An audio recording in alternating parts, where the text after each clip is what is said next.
It's time to jump into the Wayback Machine and go back to the 80s. I am your host, Golden J, and with me, as always, Frankie Vegas. Hey, and if you don't like it, I don't want to hear about it later.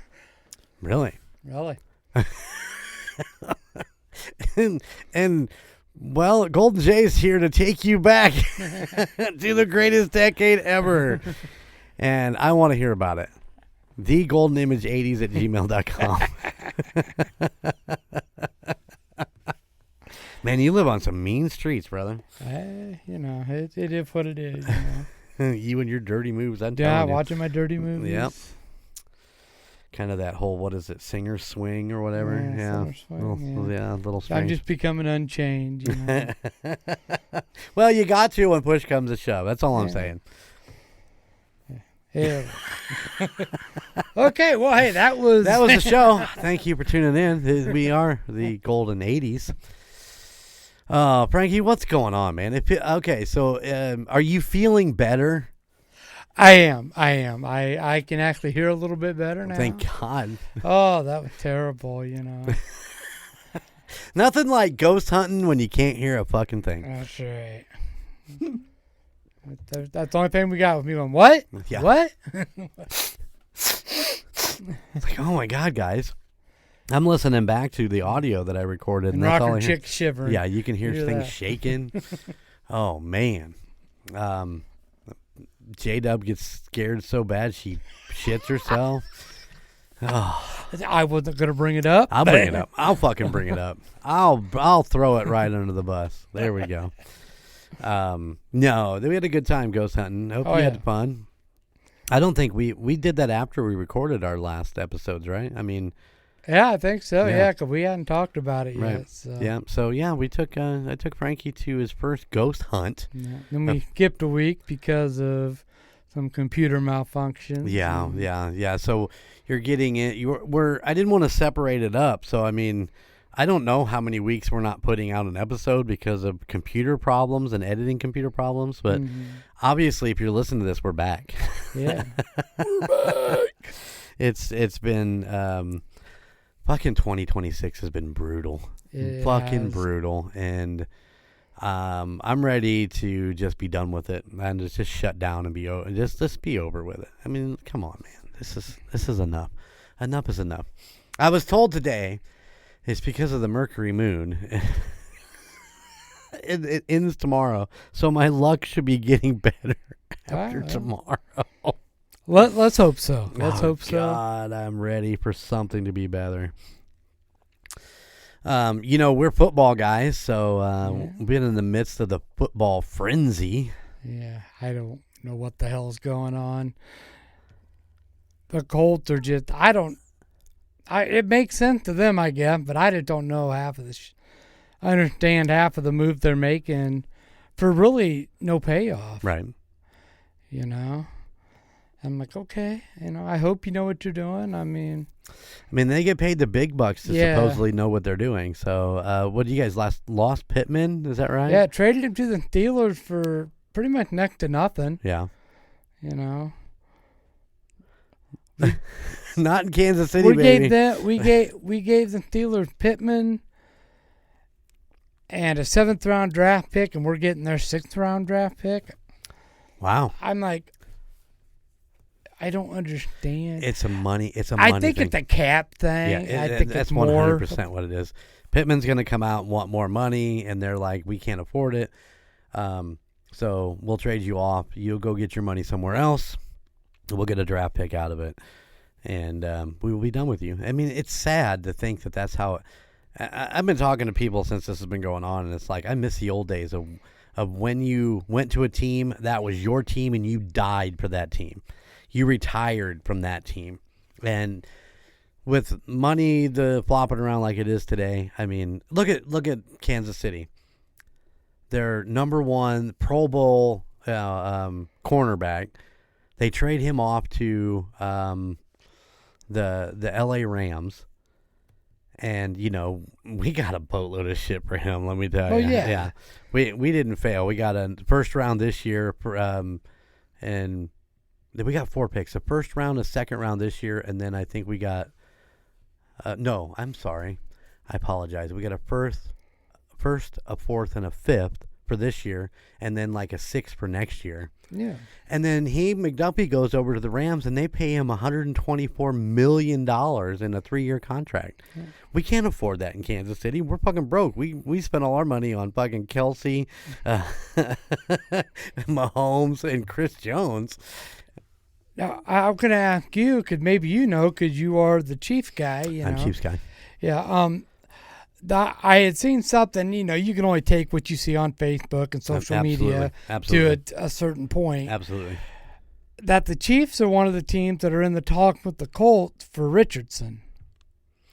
I have not actually read that, but I doubt that that's going to be a possibility since we just traded and did a deal for Justin Fields. Yeah. So Richardson's off the block. We have our 3rd and 4th guys. I mean, yeah, and we don't need another quarterback. So I doubt that that's going to happen. I haven't actually read that, but I mean, anybody that wants Richardson at this point is like must be smoking a hell of a bong. I mean, the ceiling's high, but what can you get for him? I think if you can get him for a reasonable, for a team-friendly deal, he's worth the risk at a low cost.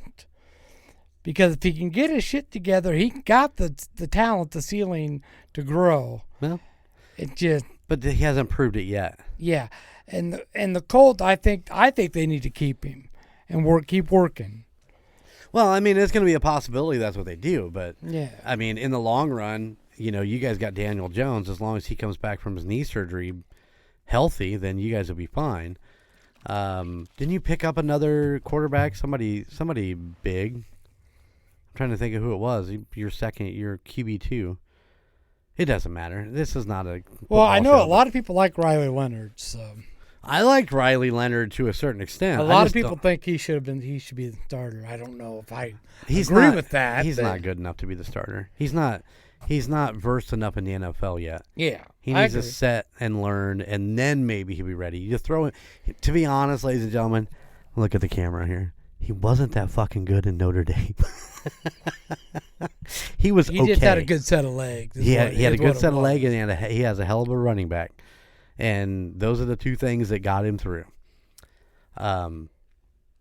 Watching him play in those couple games that he played towards the end of the season, he's not ready to be an NFL quarterback. He's not dialed in enough. NFL is 10 times faster than college, and you got to walk up to that line knowing exactly what they're going to do. And it's not that we're not saying he won't be. No, definitely not. I mean, he's going to be somebody they got to work with, and don't just throw him in there, because that's a thing a lot of teams make mistakes with. Yeah, he definitely reaped the benefits of the people around him at Notre Dame. Yeah. Because I just don't know that he's knowledgeable enough. He doesn't think quick enough. It's like Justin Fields is the same way. I don't think Justin thinks fast enough and he makes bad decisions. And Riley made a lot of bad decisions at Notre Dame. They had a winning team. I mean, don't get me wrong, but once again, he worked with the people around him. So, yeah. I wish him the best of luck. I'd love to see him. I'd love to see him succeed in Indianapolis. He is at a point now where he has to pray that Daniel Jones goes back down for him to get another shot in there. They're not going to put him in there. He's just not ready. No. But that's just my opinion. I could be wrong. I'm wrong about a lot of things. So. But yeah, it's crazy football frenzy right now. We're in the second week of. I'm ready for the season. I mean, I love football, so I'm just ready for it to get back going again. And I'm ready for the draft. Let's get this draft thing going. And let's see what we're gonna do in that. Like I said, KC picked up a shit ton of picks with the McDuffie trade. I'm not sure what we gave up for the Fields thing. I think we gave up 1 pick somewhere along the line, but it wasn't much. I don't understand the Jets and what they're doing. They got Geno Smith back. They drafted his ass years ago, and it's like he didn't like him enough. You got rid of him. Now you want him back. And once again, another quarterback that everybody talks about that's really not that great. He makes a lot of bad decisions. Yeah, nobody understands anything the Jets do.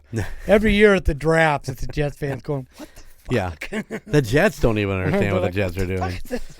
Yeah, it's pretty intense, man. We've been following it a lot closer since we were doing Chiefs Roundtable. Yeah. And all that, but we didn't make the combine, which sucked. Yeah. The NFL screwed us. Is basically it really. It's not like it was an honest mistake. It was an honest mistake. I should take that back. The NFL did not screw us. They are fine. But yeah, it was an honest mistake. The names were close enough. They deleted one of the applications, and unfortunately, that was ours that they deleted, thinking it was a duplicate, and so we didn't get to go to the combine. But Could've we are at least set. took you to dinner before they. I know. You.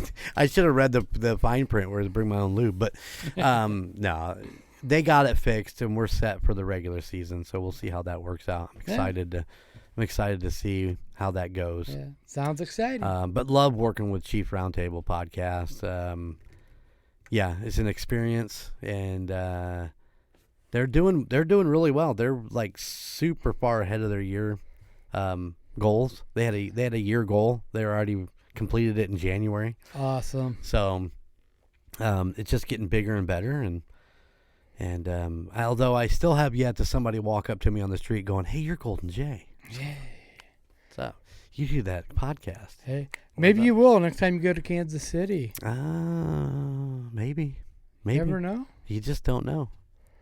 You don't know. Don't. I may get out there and then somebody calls me. He's like, "I hear you're in town. Why don't you come down to the studio and set in with us?" Yeah, maybe. You never know. I don't Never know. I mean, we joke, but it is a real possibility. I mean, it could happen. Is it going to happen? Probably not. well, maybe not, but it. Listen, man, dare to dream. Just dream, keep man. plugging along. There you go. And doing what we're doing until something works out. I mean, you realize talk it into existence. I'm gonna talk it into existence. But if 2026 has their way, they're gonna fuck me too. I did. I don't even remember where I was going with that. Oh well. All right, Frankie. How about perfectly picked games? Okay.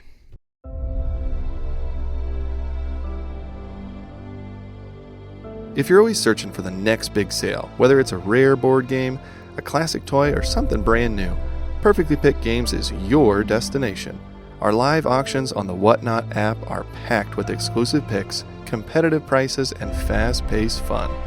Tune in Tuesdays at 8:30 p.m. Eastern for board games and Fridays at 8:30 p.m. Eastern for toys. First time joining? Use code Golden Mojo for 10% off your first purchase. It's your weekly hunt for savings on the Whatnot app.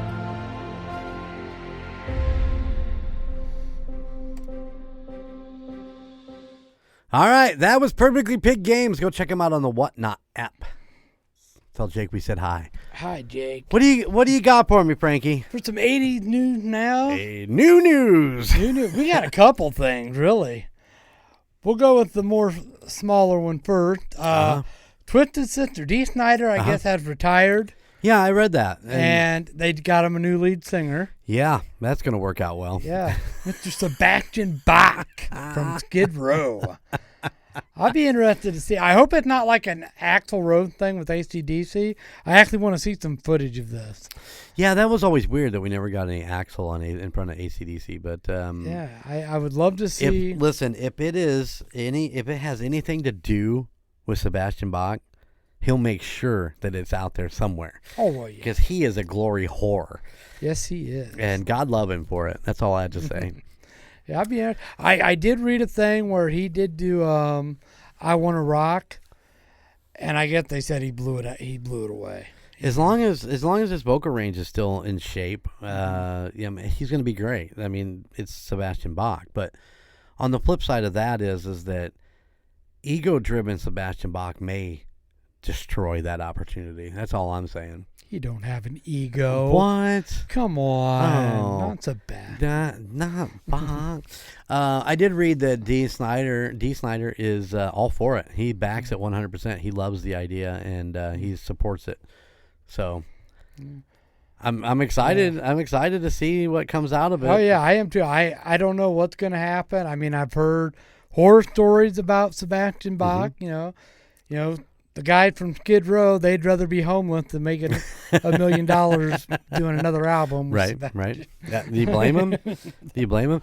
He did a show years and years and years ago where it was like Ted Nugent and Sebastian Bach, and I think it was Jason Bonham maybe, and some bass player had to they put together this reality show that was a super band. Okay. And I think it was Jason Bonham.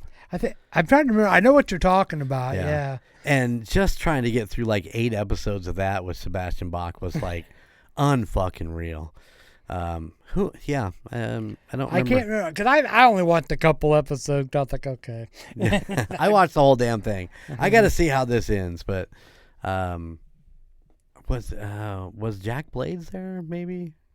Damn, I don't know. I have to research that. I can't remember. Sebastian Bach has some definite ego issues, and he's an interesting character.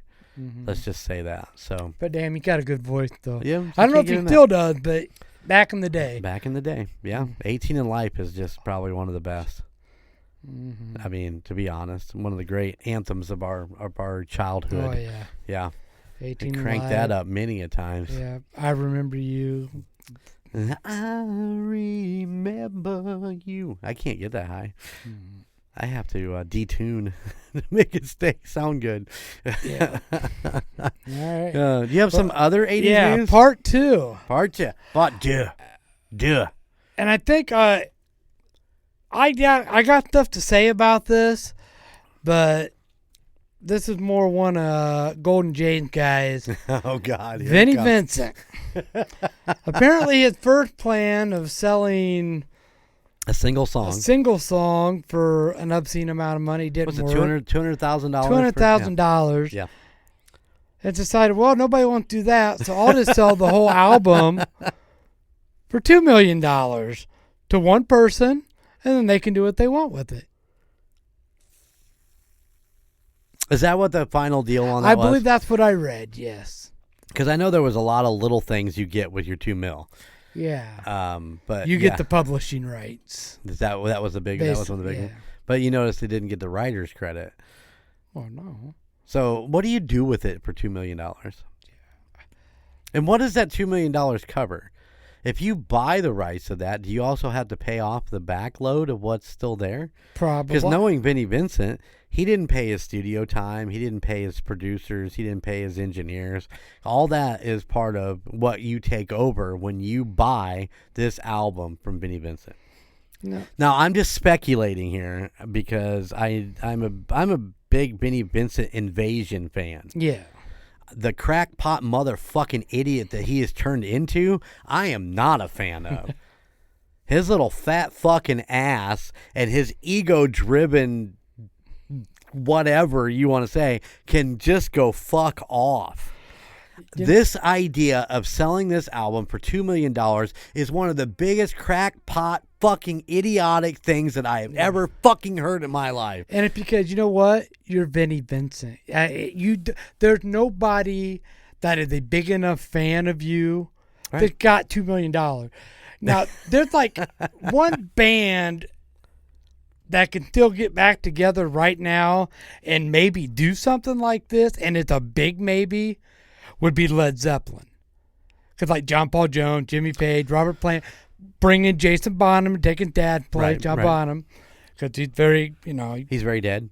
He passed away, and Jason's very accomplished, Jason Bonham is fucking amazing. Yeah, he's very respected. Yeah. It's not like they're just getting some drummer off the street. Mm-hmm. Not like Chico Noise. They're going to say, hey, Chico, you want to be drummer on Led Zeppelin? Wow. No, I kid. I didn't do that because he's not coming to my wrestling on the 18th. Yeah, there you go.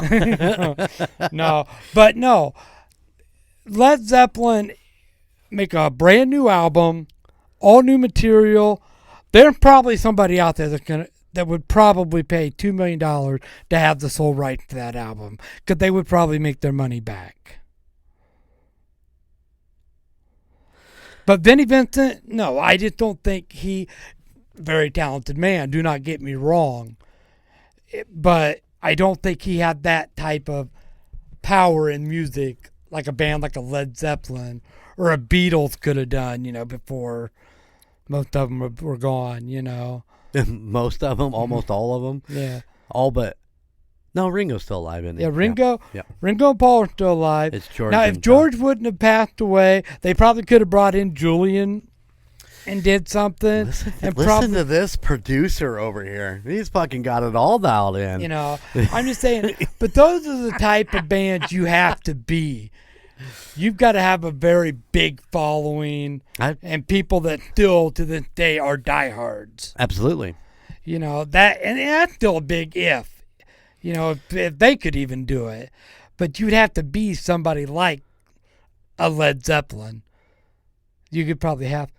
Now, Vinny, you want to sell your album throw your autograph on it, sell it for $50 a piece? Mm-hmm. You probably get some buyers.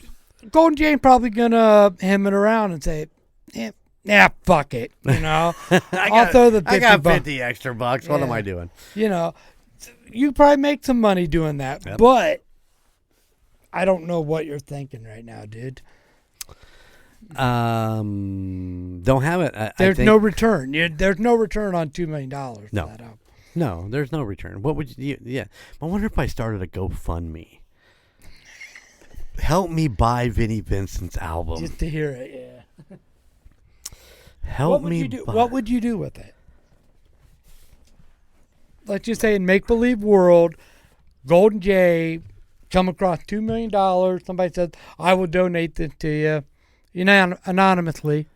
It's not Frankie Vegas. It's not Frankie Vegas. Anonymously. $2 million buy the album because I'm a big fan of yours, Somebody's going to give me $2 million to buy but you got to buy the album. Because they're a fan of me. Yeah. Huh. I don't want them to be anonymous. I want to be their best fucking friend. Well, yeah, but I'm trying to make it like a. I get what you're saying. Mm-hmm. I get what you're saying. What would I do with it? I don't really know. To be 100% honest, I guess I would. I would figure out some way to sell it at a reasonable price and try to make some of that money back. Depending on how it sounds and how it's put together and how it's produced and how it's mastered. Because he said it's the greatest rock album ever made. Yeah, he believes that too. Yeah, I 100% believe he believes that that's true. I would definitely start hemming around about getting it in movies and commercials and stuff like that. I would find any way to leverage making money back off of it because of what it is and what the publicity is getting right now. I mean, you know what I'm saying? Yeah. I mean, if you said I bought it and now I'm going to leverage it into this fucking new Transformers movie because I think it'll fit right here, I'm going to do that with it. But once again, you got to have the knowledge and the context. And if the guy with the $2 million who donated to me can help me out with that, that would be great. I mean, I'd happily give you as much of your money back as we could get. But other than that, I don't know what you do with it because. For the simple fact, Vinnie Vincent is irrelevant. Nobody really cares because he's fucked over too many people over the years. The stories are large and tall out there of the people that he's screwed over, the promoters, the con people, the cruise people, Gene Simmons and Paul Stanley. I mean, these stories are prevalent everywhere, and it just is what it is at this point. Do you think Gene buys it? No. And tried to make money off of it? No, because I think Gene Simmons loves Vinnie Vincent, but there still might be some bad blood there. Yeah. Because I know you said that Gene, he does love Vinnie. He does, and he brought him in for the what was the album? I know he did some writing on Revenge. Revenge, that was it, yeah. He did some writing on Revenge. He came in and did that, which I'm sure he's still getting paid for today, which would only make sense. It's a good album. Yeah, it's a great album.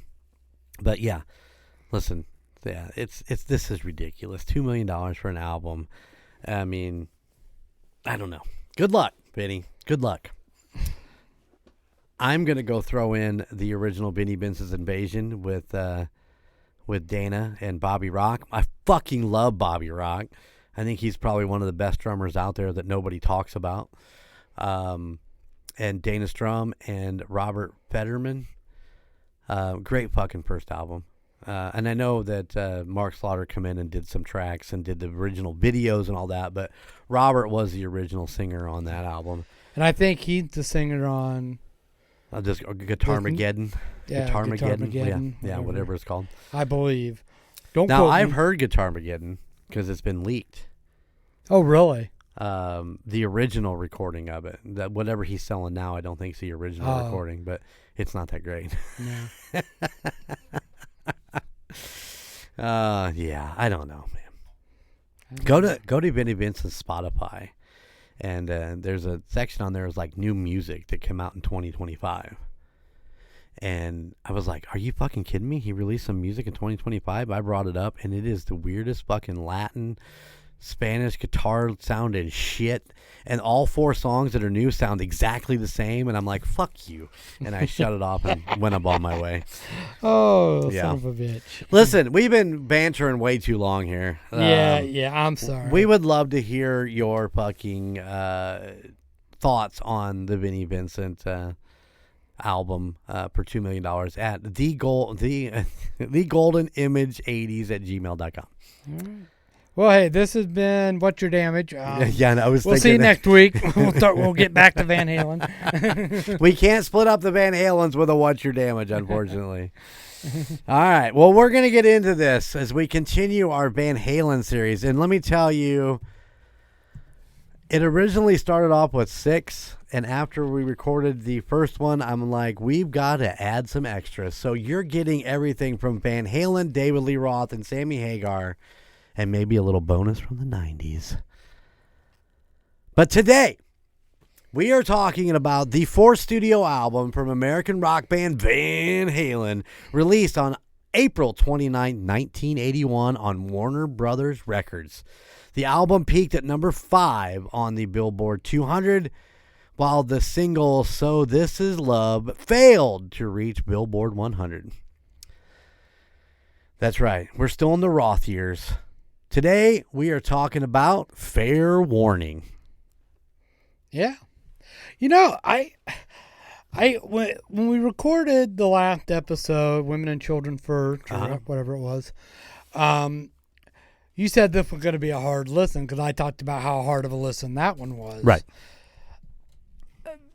These next 2 albums we're doing, I actually enjoyed. Well, you know, takes all kinds, Frankie. I'm still not gonna go out and, they're not gonna be in heavy rotation or anything like that. But I thought I kind of got why there are people that are big time Van Halen fans. Like, okay, I get it. I see why they would like it.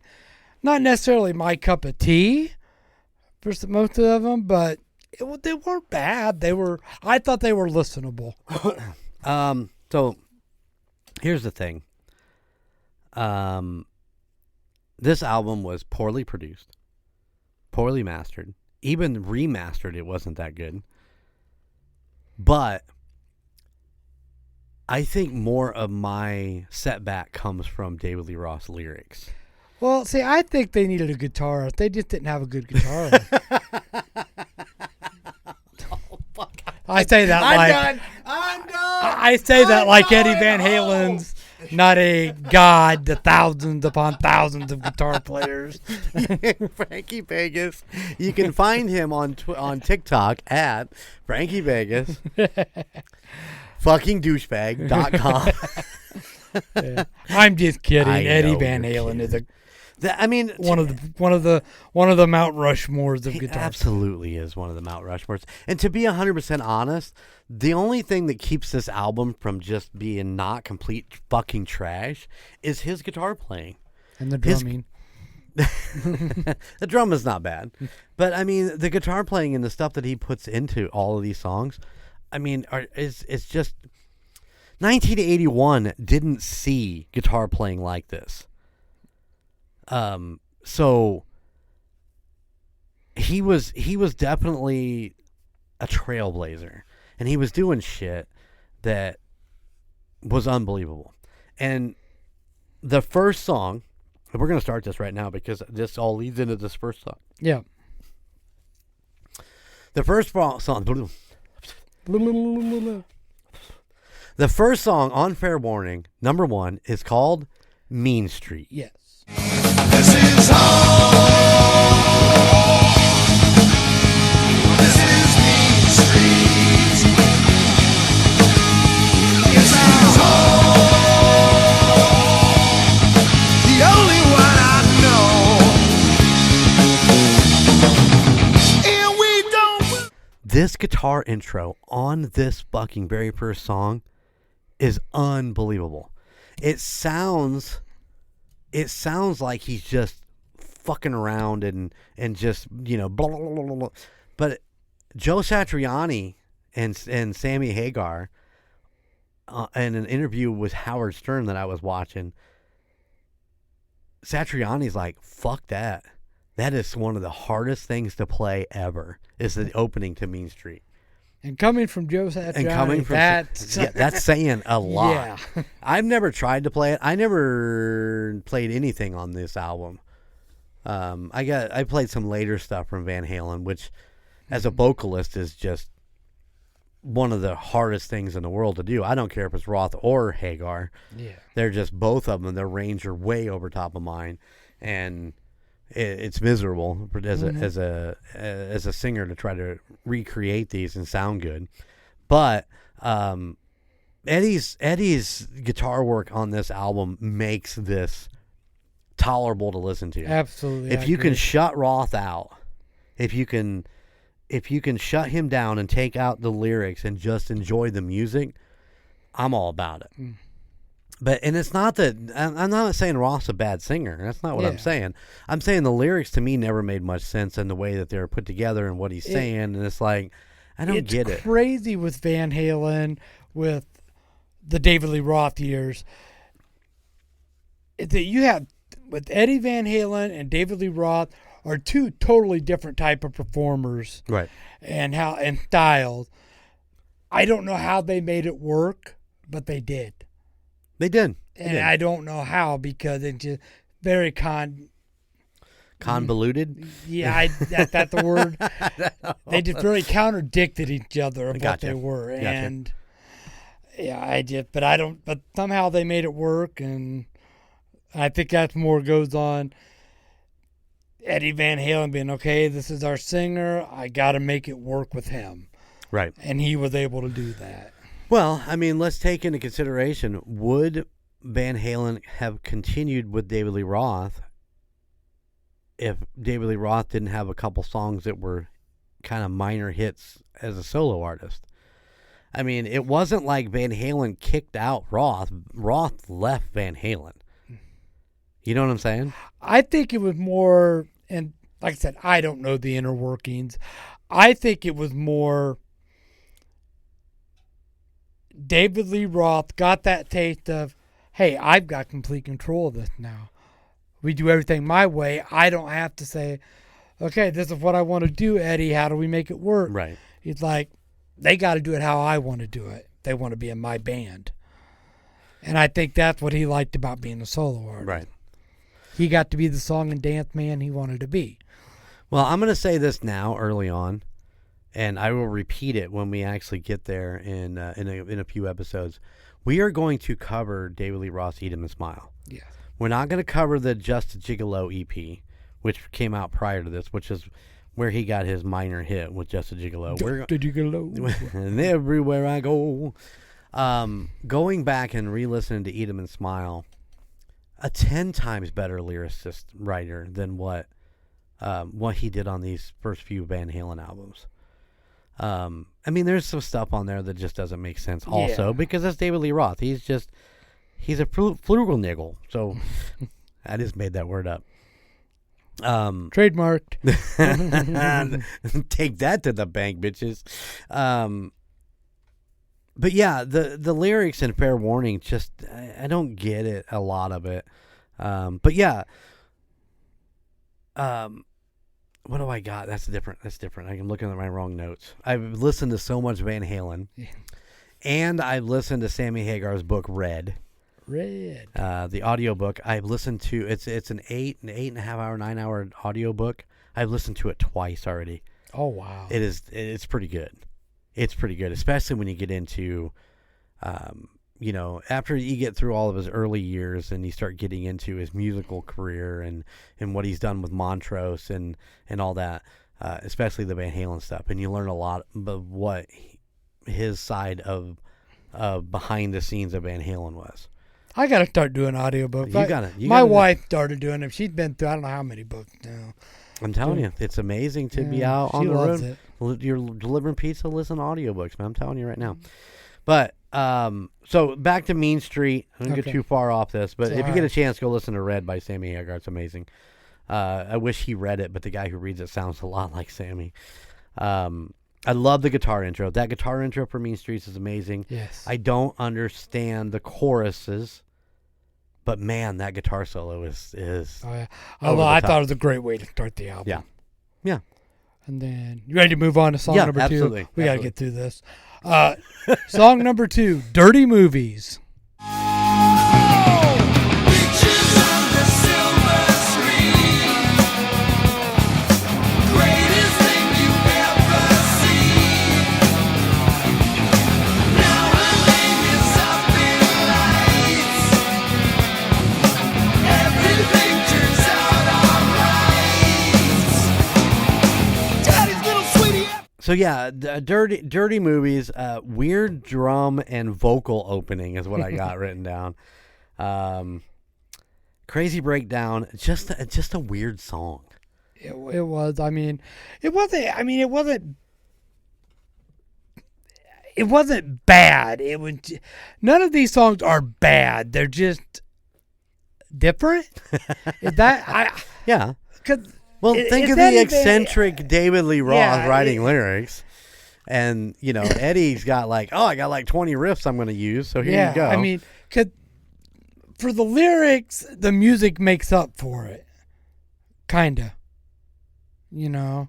Yeah, if you got some good music, you don't give a shit what the lyrics are. You're jamming out to the music.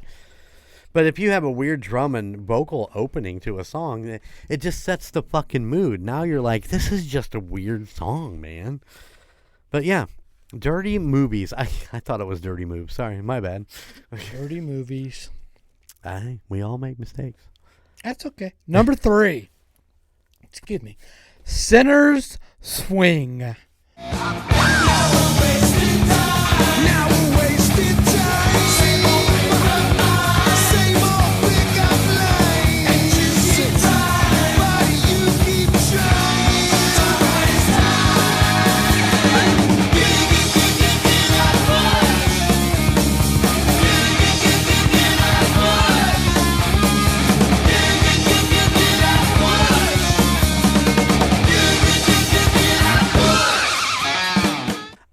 I kind of like this song. It's really upbeat. It's got a good hook to it. A good hook on the chorus. So, I mean, other than that, Yeah, I once again, and it'll probably say this about all of them, the guitar. Yeah. It's just brilliant. Yeah, absolutely. This whole album, it's a guitar. I mean, I made my little joke about Eddie, but oh my God. He wrote that about his dead grandma. Dead grandma, yeah.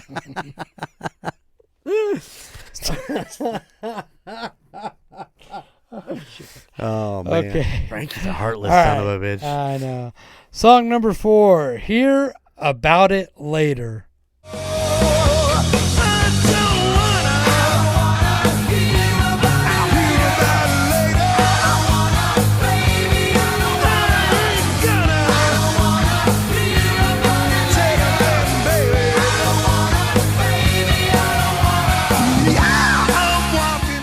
Man, the opening guitar riff is really, really good on this one. Roth's vocals, to me, felt forced throughout this entire song.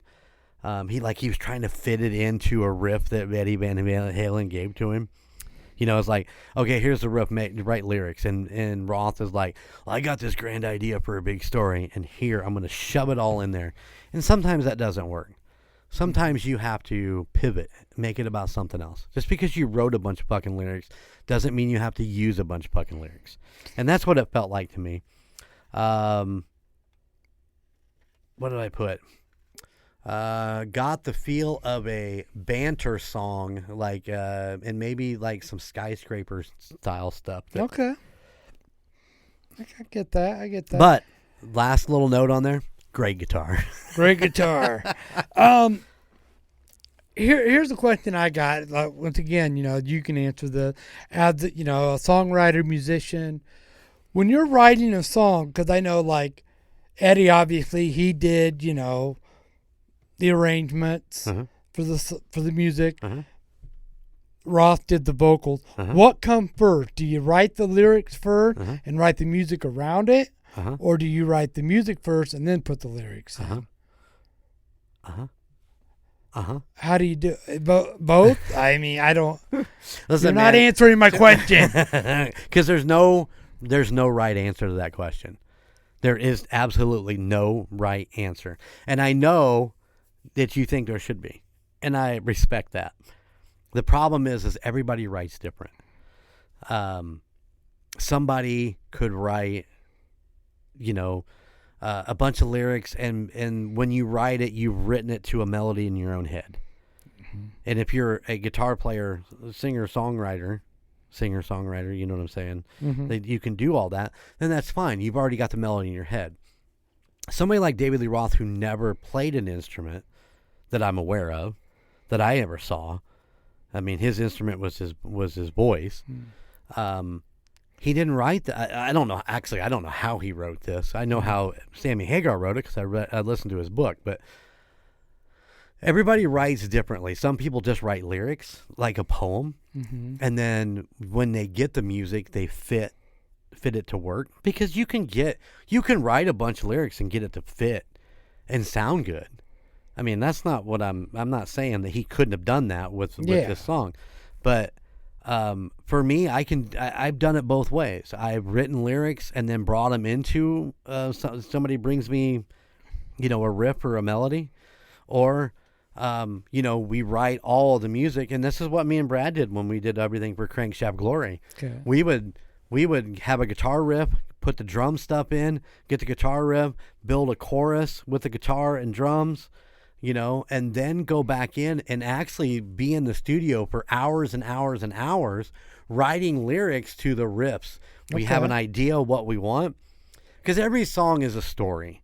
I mean, let's face it, every fucking song out there is some sort of story. Yes. Whether it's about fucking the girl next door or taking a ride on a roller coaster. I mean, every song is a story, and that's what you're trying to portray.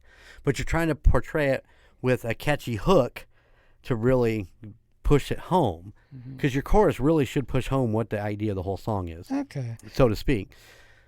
So we would sit in here for hours with an idea and then be like, okay, this is how I want my story to go, and you would fit it with the music, but you were writing while you were going through. So we would sit down and record maybe a verse and then write a chorus, and then you're using that chorus later on down the road, but you got to write a second verse. Now, are you writing a bridge? Are you putting a bridge in this song? You got to have something for that too. So, I mean, but I didn't know if there was like an easy. No, there's what no was easy an way. easier way, like, or was that your preferred way to do it when you wrote? I like to have ideas. I've got notebooks full of ideas. It's the shit I've written. Maybe it's only a fucking verse, or maybe it's only a chorus, or maybe I've written a whole song and it's shit, until I actually have some music with it. So I can do it both ways. To be 100% honest, ladies and gentlemen, I am the secondary guy. Working with Brad Hargrave was great for me because he was the guy that would come up with riffs. He could write a riff on guitar and be like, yes, let's work on that. And then we would go at it. But if you would sit here and go, Golden J, write me a riff, I'd be like, I'm not really sure what I want to do. And then I overthink it, and and I'm like, well, that's not any good. That sucks. Or that sounds like fucking Sweet Home Alabama. Fuck that. Can't use that. But you understand what I'm saying? I'm the guy that comes in secondary and says, I can hear it. It's the weirdest thing, Frankie. I can hear it, what I want it to do, if somebody gives me something. Okay. So they like, here, I got this. I wrote this bass line for a song. You know, the basic part of the song. There's a guitar and fucking some lyrics. What can you do with it? And that's where I thrive. Gotcha.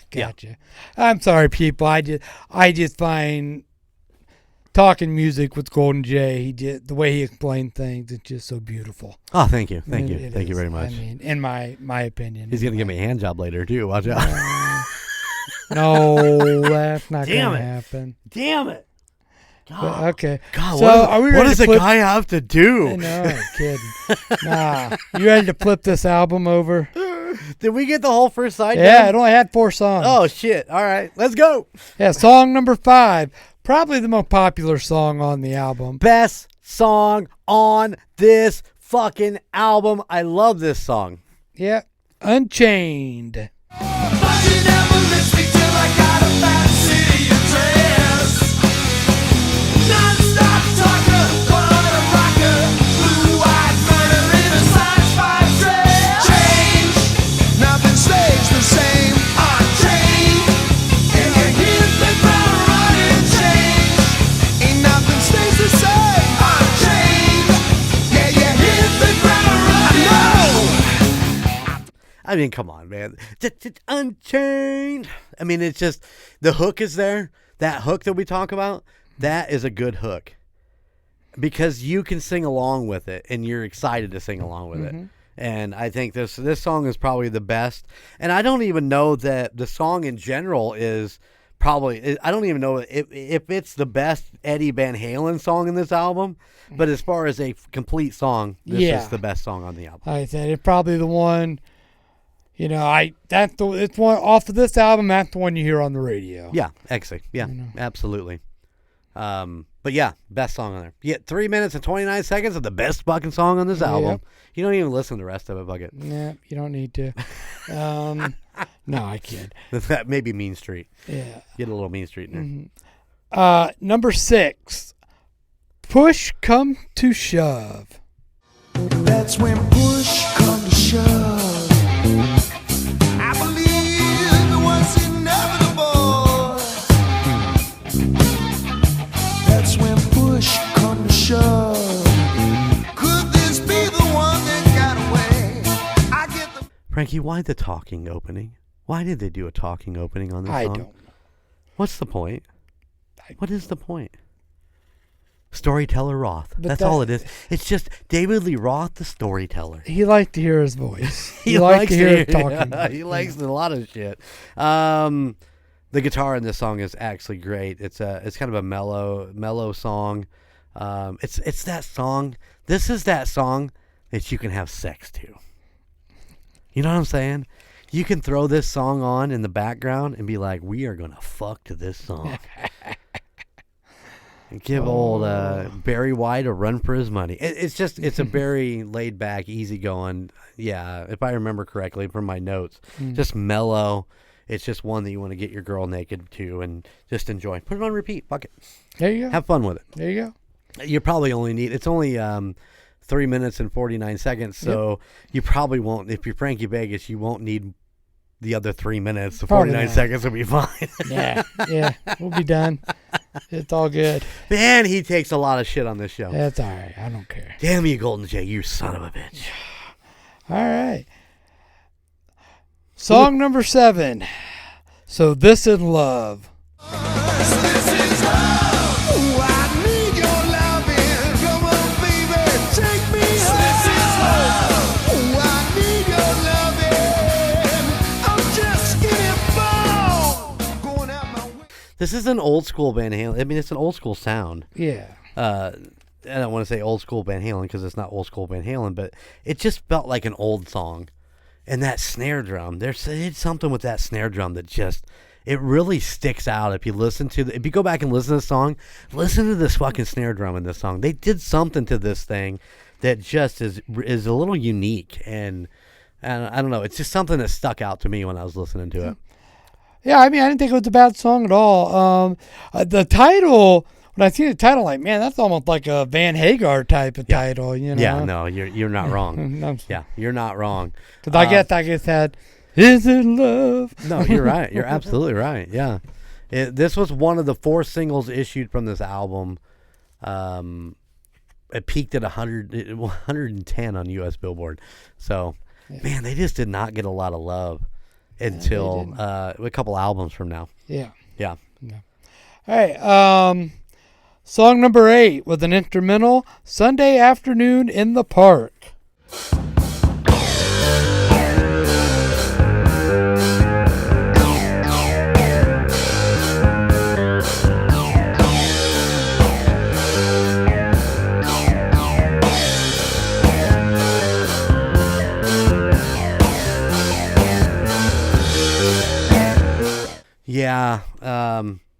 Yeah, this is I call this the junior high opening. It's like they fucking wrote it in junior high. I was so disappointed in this instrumental. Hey, maybe he did write it.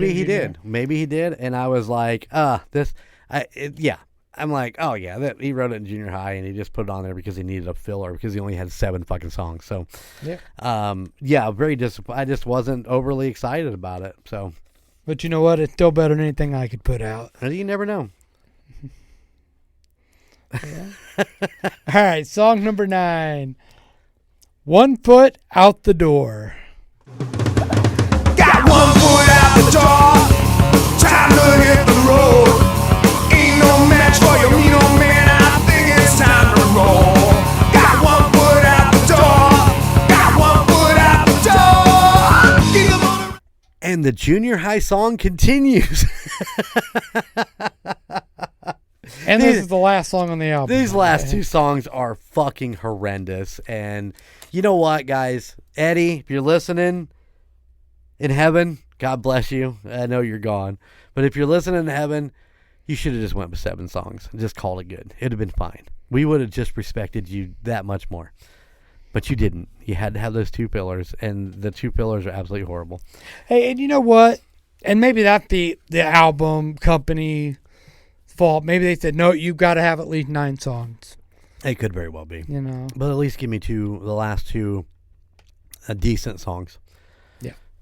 Another thing that I'm going to repeat said it in the first album review for what was the first album, Frankie?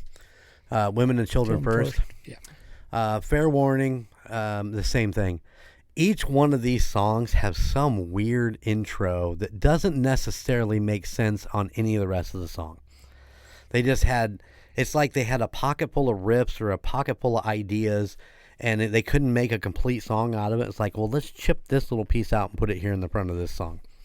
And this is how I felt listening back to this album. And I think that's part of why I think it's just hard to get through. Yeah. Because it's just like they keep pushing this stuff out to start these songs, and it's like, there's really no need for this, guys. You don't need to do this. Just start the song and go. Yeah. I mean, like I said, I don't know what their thought process when they were in the studio. You know, I don't know if they were smoking some weed when they were doing this. No, I don't know. They didn't do anything like that. I mean, Eddie, you know, he was a big drinker, so he could have just been drunk, and who knows. But I didn't mind the album. I thought it was okay. I mean, like I said, it's not something I'm going to put on repeat and listen to over and over. I'm not going But back it wasn't to a bad listen. I mean, I understand why people like Van Halen. I get it. It's not something, like I said, I could listen to it once, but I don't think I'm going to go back and listen to it. Right. But it wasn't as hard to listen to as I thought it would be. Right. But, yeah. Hey, I listened on the re-listen because, you know, going back to these early 80s albums, I haven't listened to these things in years and years. Yeah. So going back, I gave it a double listen. I listened to it twice. And I've listened to everything we were going to go through because I'm way ahead of the curve. I've already got my notes for several albums into the future. But everything's been twice. Listen to it one time through, make a couple notes, go back and listen to it, finish the notes. You know, because you never know what you're going to hear the second time through. Because sometimes you phase out. Sometimes you're like, wonder what Eddie Van Halen was thinking when he wrote this. And then you're like, well, he was probably in the middle of a bottle of wine and a bag of weed. and smoking cigarettes while drinking beer, and then you're like, oh, fuck, I missed half the song. So, do yourself a favor, go back, listen to it again a second time for a second listen, because there's things you might miss, things you might like. You listen to me, I can just tell you if I like the song or don't like it. That's basically where I'm at, because Golden J, he is a recording artist. He has wrote music. He has played music. He sings music, played guitar. So he knows what he's listening to. Me, I'm just, do I like the song or do I not like the song? But I mean, you, to be 100% honest, more people are like you than they're like me. I'm not saying I'm unique. I mean, there's still a million of me out there. And some of them are doing way better than I am, which is, it's great. I mean, I respect all musicians to a certain extent. There's a few of them that are just arrogant as fuck, and you just can't stand to be around them. But there's more people consuming music like you do than like I do. Yeah. Because unfortunately, I'm egotistical when it comes to that. As like, I could do that. I could fucking play that.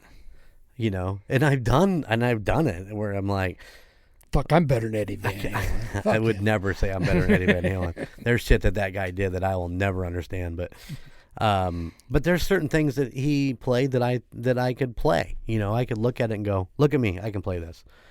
And I've done it over the years. Yeah. Do I think I'm better than Eddie Van Halen? Absolutely not. That's not what I'm saying. But the whole point is there's more people that consume music like you than like me. And so you're going to listen to just everything in a whole. You're not going to pick out, did Michael Anthony do a run in this part of the fucking song on that bass and that sounds amazing? Or did Eddie, was he tapping? You're just like, oh, that was fucking cool. Yeah. You don't necessarily pull out what exactly you're understanding. And just as a side note, as we get out of here on this album, Michael Anthony, I think, is the most average bass player to ever be in a super band. Mm-hmm. You know what I'm saying? And he is still out doing it, and I have all the respect for him in the world. But man, that motherfucker can sing. Yeah, that's what I was getting ready to say. I have heard more people, I don't really hear anybody say what a great bass player he is, but his harmonies, his vocals. Yep. That people just, I hear people going on that, Yeah, like, all those high harmonies you hear in the background, that's Michael Anthony. And he's fucking killing it. Now, it's been said he never fucking wrote a single lyric or a single riff. He just played. He added to it, but it wasn't anything astronomical. And to be fair, the Van Halen boys fucked Michael Anthony in the end. They took away some of his publishing rights and so on and so forth. But he was loyal to them up until they just got pissed because he became friends with Sammy, and they let him go. They brought in Wolfgang. 16-year-old Wolfgang Van Halen's now playing bass for fucking Van Halen, which makes sense. I mean, now you got 3/4 of the band is Van Halen, but and even Wolfgang has become a fucking monster guitar player in his own right. Yeah. If you go back and watch some of his videos and shit, unbelievable. I mean, nothing bad to say about him. He does great interviews, and he's an amazing guitar player. To what I've heard, he's kind of a triple threat because he can guitar, bass, and drums. Yep. I mean, well, and does he do some singing? I don't know. I don't know if he does vocals or not. That I haven't heard. I just know I've heard the. Right. But yeah, Michael Anthony, and we don't talk about him, or we haven't talked anything about Alex. Well, I think we'll wait till the 4th album to really dig into Alex and some of the things he does. But, he's solid. He was a solid drummer, man. He was, he did a great job as far as playing the drums. Yeah. What more can you say? So, but yeah, Michael Anthony does not get the respect that he deserves as a vocalist. Like I said, he's an average bass player. He holds it together. He is on time. He's in rhythm. He's on key. And that's what you want as a fucking bass player, because let's face it, bass players are just bass players. There's nothing spectacular about a bass player unless your name is Flea or Geddy Lee. Or what's the guy from Primus? He's pretty good too. Yeah. I know. I look at Flea and I'm thinking the bass is as big as he is. You know? Yeah. Yeah. You want a big bass when you got a small wiener and you're trying to hide it. Anyways, Frankie, let's get out of here. This is the Van Halen series, ladies and gentlemen. We are 2 albums deep, and we have a lot to go. We are going to cover everything that the Van Halen boys did. And when I say Van Halen, that includes David Lee Roth and Sammy Hagar, as we go through the 80s with one sneak into the 90s, because we're going to do a big album from Van Halen that was in the 90s. So we're going to put that in, but we're going in order. We got a lot coming at you, so stick with us as we continue on this Van Halen journey. Yeah. Whew. Lots of VH. All right, Frankie. All right. Until next week. Hasta la vista, baby. See ya. Thank you for listening to the Golden 80s podcast. Check us out at goldenmojoent.com, where you can find out about our great merchandise and a little bit about Frankie and Golden J. Also, at goldenmojoent.com, you can find out about all the other podcasts in the Golden Mojo Entertainment network of podcasts, like The United States of Paranormal, Indiana Chiefs fans, The Gridiron Kingz, MurdNerds, The Nostalgia Tug, Real Terror, and the Puck Yeah Podcast. But you can still find Golden Image Podcast, A Quart of Books and Booze, and The Call Guys wherever you stream your favorite podcast.